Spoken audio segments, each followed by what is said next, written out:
Hello दोस्तों, तो आप सब कैसे हो? आई होप आप सब बहुत अच्छे होंगे, मस्त होंगे और अपनी पढ़ाई अच्छी तरीके से कर रहे होंगे। तो मैं विशाल यादव स्वागत करता हूं आपके अपने विशाल लर्निंग एकेडमी पर। तो चलिए आज हम देखेंगे केमिस्ट्री का चैप्टर नंबर 1 क्लास 12 का। उसमें आज देखेंगे हिमांक का अवनमन होंगे।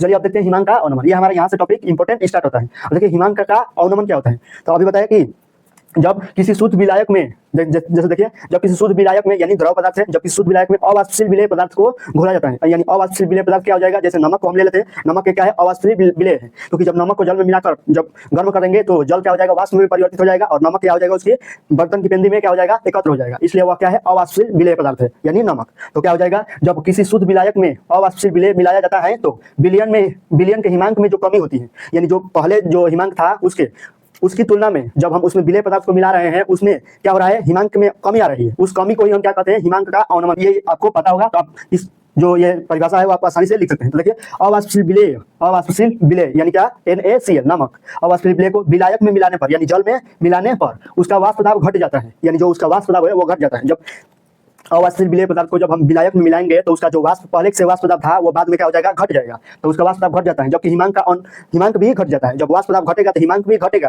तो शुद्ध रूप से विलायक का वाष्प दाब अधिक है और जो सॉल्यूशन का वाष्प दाब है वो कम है, यानी अधिक से कम वाला को घटा देंगे। ये याद रखना है कि सॉल्यूशन जब हिमांक का अवनमन आएगा तो शुद्ध रूप से जो विलायक हो वो उसमें से घटाएंगे विलयन को घटाएंगे शुद्ध रूप से विलायक में। अब चलिए इसके आगे आएंगे तो क्या होता है, हिमांक के अवनमन एवं मोललता में संबंध। तो हिमांक में अवनमन क्या होता है, वो मोललता के सीधे क्या होता है, समानुपाती होता है। तो मोललता के सीधे ये क्या होता है, समानुपाती होता है। अब देखिए डेल्टा टी एफ मतलब फ्रीजिंग और डेल्टा टी मतलब हिमांक में अवनमन। तो फ्रीजिंग मतलब हिमांक में अवनमन क्या हो जाएगा, KF। जब यहाँ पर समानुपाती स्थिरांक को हटाएंगे तो क्या आ जाएगा, हमारे पास एक स्थिरांक आएगा। तो क्या हो जाएगा, ये समानुपाती स्थिरांक आएगा। ये क्या है, हमारा समानुपाती स्थिरांक हो जाएगा। इंटू क्या हो जाएगा, मोललता हो जाएगा। और KF बराबर हम मोललता बराबर पढ़े हैं कि WA × 1000 MA × WB हो जाएगी। ये मोललता का सूत्र है। अब इसे जो लास्ट वाली क्लास में है होगा उसमें हम किए हैं। तो यहाँ पर ये हो गया। और देखिए यहाँ पर KF क्या होता है, KF क्या मोलर अवनमन स्थिरांक होता है। क्या होता है, KF मोलर अवनमन स्थिरांक। आज के लिए इतना ही।